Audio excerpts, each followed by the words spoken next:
This will be part 2 in our video series on our place in the universe, and we will situate our solar system within the larger context of our galaxy, the Milky Way Galaxy. First, let's just go over a couple of terms. A solar system then consists of a star, like our sun, with orbiting planets. A galaxy is a huge collection of stars with their planets, all bound by gravity. Now in this diagram, we see what a spiral galaxy looks like as seen from the top. If this were a real galaxy, we'd have to be outside the galaxy to take a picture like this. But we're within our own galaxy, so if this were the Milky Way, our sun would be approximately here. So the Milky Way Galaxy consists of several hundred billion stars, and lots of them we now know have planets. So all of these stars gravitationally bound together.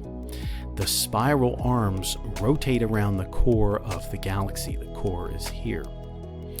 The width of our Milky Way is about 100,000 light years across. It would take light 100,000 years to travel across the width of the galaxy, and our sun is about 26,000 light years from the core. As all of the stars are sort of in motion around the core, it takes our sun about 230 million years to go once around the galaxy. So in other words, the last time our solar system was in this particular position, the dinosaurs were just emerging on Earth. Now, the Milky Way is a popular target for astrophotographers, those who like to take pictures of the night sky. And before I show you how you can take a picture of the Milky Way, we need to learn a little bit about some photography techniques. Now back to our picture of the solar system, you'll recall that the Earth, of course, is in orbit around the Sun, but the Earth also rotates once a day, and that causes our day-night cycle. But that rotation poses a problem for photographers of the night sky, because the night sky is dark, and in order to capture light from these distant stars, you're going to need to have your shutter open for a long time. So you have to have long exposures to collect enough light under these dark sky conditions. So that poses a problem, because as the shutter is open on the camera, the Earth is rotating, so the camera is moving, and that can create a problem that can be seen in this picture. So here we have a picture. The camera was sort of pointed at the North Star, that's Polaris there, and the camera shutter was open for a long time, several minutes. Notice what has happened to the stars. They appear to be lines. These are called star trails, and it's the result of the Earth's rotation. The camera was moving because of the Earth's rotation while the shutter was still open. So pinpoint stars appear as lines. Here's another picture taken at Joshua Tree. Again, the camera shutter was just opened, so it's a long exposure photograph, so lots of light collected from the foreground element here, but the stars all look like lines. Let's crop in, and we see, there they are. These are star trails. This is due to the rotation of the Earth. Now, surprisingly, this picture was taken with the same camera settings, a long exposure photograph, but the stars are points of light. Let's crop in. And there they are, points of light. So how can it be? How can this picture and this picture be the same length of exposure? We get star trails here, no star trails here. What happened? Well, in this picture, a certain device was used to counteract the rotation of the Earth, and it's called a star tracker. A star tracker looks like this. Over here on the left, we see a tripod, and then this red device here is the star tracker, and then the camera is mounted to the star tracker. A little bit closer up here on the right, this device then is going to compensate for the rotation of the Earth. It's kind of like an egg timer that's just going to rotate. Whatever you mount here, it will just rotate it at a speed that counteracts the rotation of the Earth. So you can do long exposure photography without getting star trails. By the way, again, this was using a star tracker, so the stars look like points of light, but look what happened to the foreground. You see, so the camera was being rotated, so now the Joshua trees look a little fuzzy. Let's compare it to the other picture. The Joshua trees look sharp here, because the camera was not moving here. The Earth was moving along with the camera, but the Joshua trees are moving with the Earth. So the Joshua trees are in focus, but the stars get the star trails. Here, the stars are in focus, but the foreground is blurry due to the star tracker rotating the camera during the length of the exposure. Well, so what photographers have to do is they sort of take a shot like this and a shot like this, and then you use Photoshop to blend those two pictures to create a picture with sharp foreground and sharp stars. But that's for another time. Let's get back to how do you do this technique here. You have to take your star tracker here and align it with the axis of rotation of the Earth.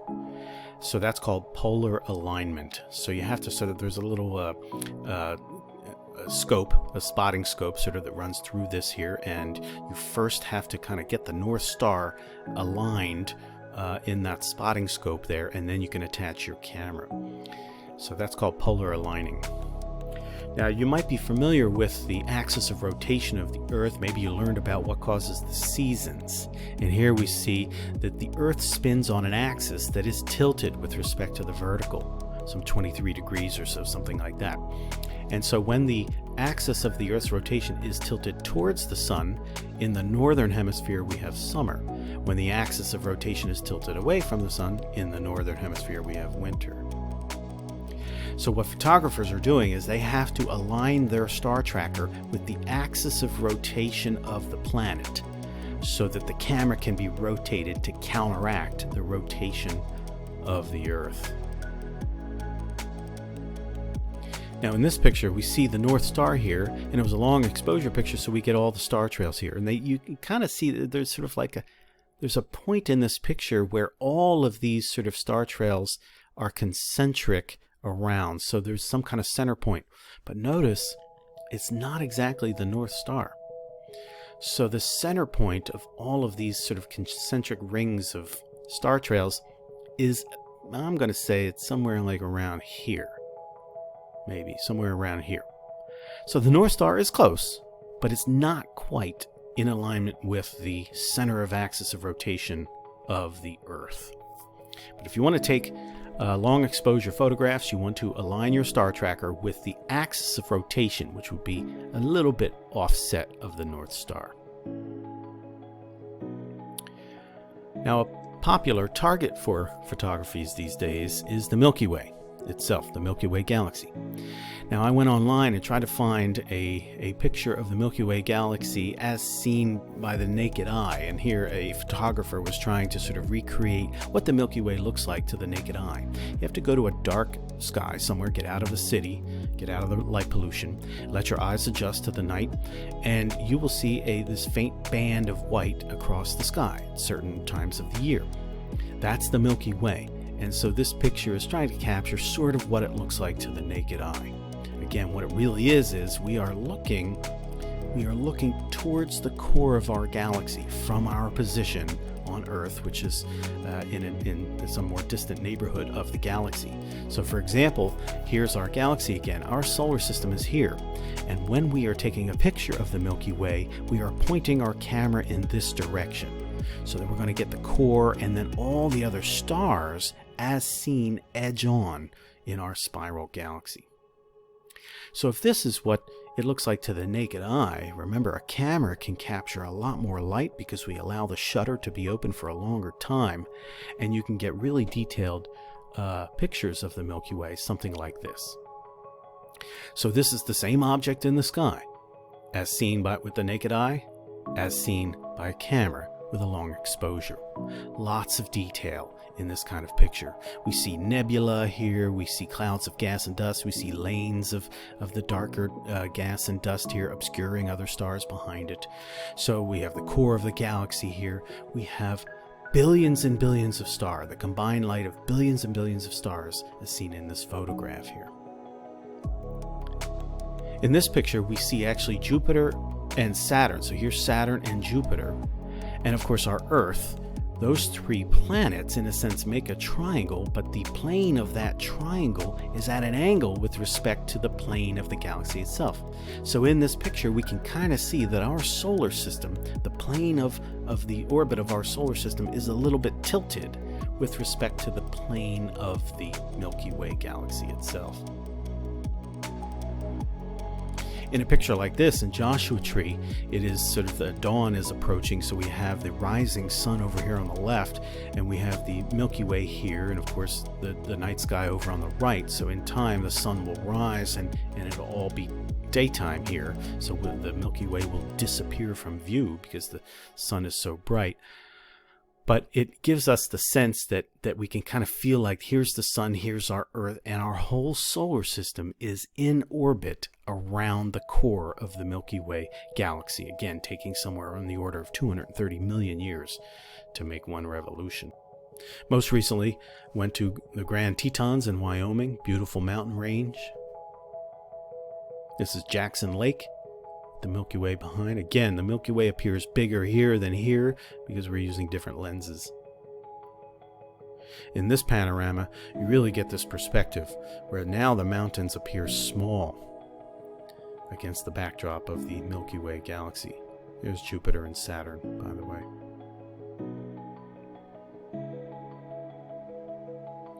So again, we've seen that if you're going to take a picture of the Milky Way, you need to be taking a picture in the direction of the core.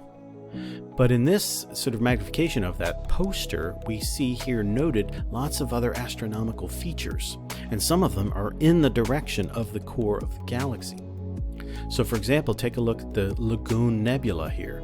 If we're taking a picture of the core of the galaxy, we're going to see the Lagoon Nebula in our photo as well. In fact, in this picture, taken from Craters of the Moon National Park in Idaho, here's of course our Milky Way, and that red splotch there is a nebula, the Lagoon Nebula. Again, we have Jupiter and Saturn. Another picture of the Lagoon Nebula. And again, the Lagoon Nebula. Here we see the lagoon and a closer up version using a small telescope of the Lagoon Nebula and the Trifid Nebula. Now, any structures that are in between us and the core will show up in a Milky Way photograph, but of course if we're pointing our camera out in this direction, we're not going to see the core of the Milky Way, but we can see other things out in this direction. For example, in this direction is the Orion Nebula. And you may have seen the Orion constellation in the night sky. We have these three stars here. That's Orion's belt, the sword of Orion here. And it's in the sword here where the Orion Nebula is situated. All right, let's use some other lenses and see if we can get a more close-up view of the Orion constellation. Here we see the three stars of Orion's belt. And now we see the sword coming into view. And this structure down here is the Orion Nebula. Here we see only two stars as we are using a larger lens with greater magnification. And with a small telescope, you can get pictures like this. So here we see the Orion Nebula. Now, a nebula is a giant cloud of gas and dust, and that dust comes from the activities of previous generations of exploding stars. They have enriched the region with heavier elements. The material in a nebula can be incorporated into new stars and planets, so we want to think of nebula as the birthplaces of new solar systems. It's a beautiful structure. The reddish stuff here, this would be hydrogen gas that is excited and emitting reddish type of light. We see other regions of dust here. And again, the dust is not the dust in your home. These are sort of heavy elements and small molecules that make up this dust. It's the very stuff that makes up planets. And if we think about the relative size between a solar system and a nebula, of course the nebula, as you see here, encompasses a region that has many stars. And so scientists today think most stars have planets, so each of these stars would have planets. That means that a solar system is much, much, much smaller than a nebula. So a nebula would have the material to make multiple new solar systems. Now, next door to the Orion Nebula, in fact, close to one of the stars of Orion's belt, is another famous nebula called the Horsehead Nebula. And again, with a small telescope, you can get a picture like this. It's called the Horsehead Nebula because it kind of looks like a horse's head. We'll crop in a little bit. Another astrophotographer has captured this fantastic wide field image. You can see the Horsehead Nebula right here as a tiny little structure. You get the Orion Nebula here, and then all of this gas and dust around the region here. So again, we want to think of nebula as regions that is enriched with heavy elements, precisely the materials that can make new stars and planets around those stars. The Hubble Space Telescope, of course, has much greater magnification powers, and this is what the Horsehead looks like from the Hubble. Scientists estimate that there's enough material here to make 30 new suns with planets. Using different technologies and different optics, here's another look at the Horsehead. You can really get a sense of the structure here of gas and dust. Now, as we look towards the center of our galaxy, there's another famous nebula called the Eagle Nebula. And again, the Hubble Space Telescope has taken this picture. It's one of the most famous pictures in astronomy. They are located about 7,000 light years from us, and they're sometimes called the Pillars of Creation. They're illuminated from stars that are sort of behind these giant regions of gas and dust, these pillars of gas and dust. And you kind of just sort of makes you think that this is the stuff that is poised to make new worlds, new stars with new planets. The distance across one of these pillars is something like 5 light years. It would take light 5 years to get from side to side here. Now, these new stars that are sort of have been created nearby, they're emitting high-energy charged particles at high velocity called a solar wind, and the solar winds from these new stars will tend to erode these pillars. So because they're 7,000 light years away, we're seeing these structures as they were 7,000 years ago. It took light 7,000 years to get from the pillars to us. So in the next 7,000 years, it may well be these pillars are being eroded by the solar winds from the nearby new, bright, energetic stars. So that's what we've got then. We've got a galaxy is a couple 100 billion stars in our Milky Way galaxy. There's lots of gas and dust in the form of nebula here that has materials to make new generations of stars, and the heavy elements can make new planets around those stars. And we inhabit just one of these solar systems, one of hundreds of billions in our galaxy. So when we look up at the night sky, sometimes we catch a faint glimpse of this band of stars across the night sky called the Milky Way. We're looking towards the core of our galaxy. Again, the dark regions, as seen in photographs, would be gas and dust that are blocking the starlight from stars behind. The bright areas are the combined light of millions of stars.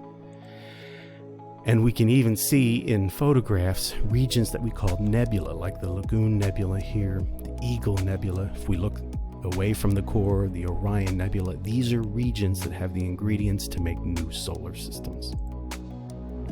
So this is what we're doing. We are living on a rock, the third rock from our sun, and our sun is just one among a few 100 billion in our galaxy, and we're all cycling around the core of our galaxy once every 250 million years or so. That's our place in our galaxy.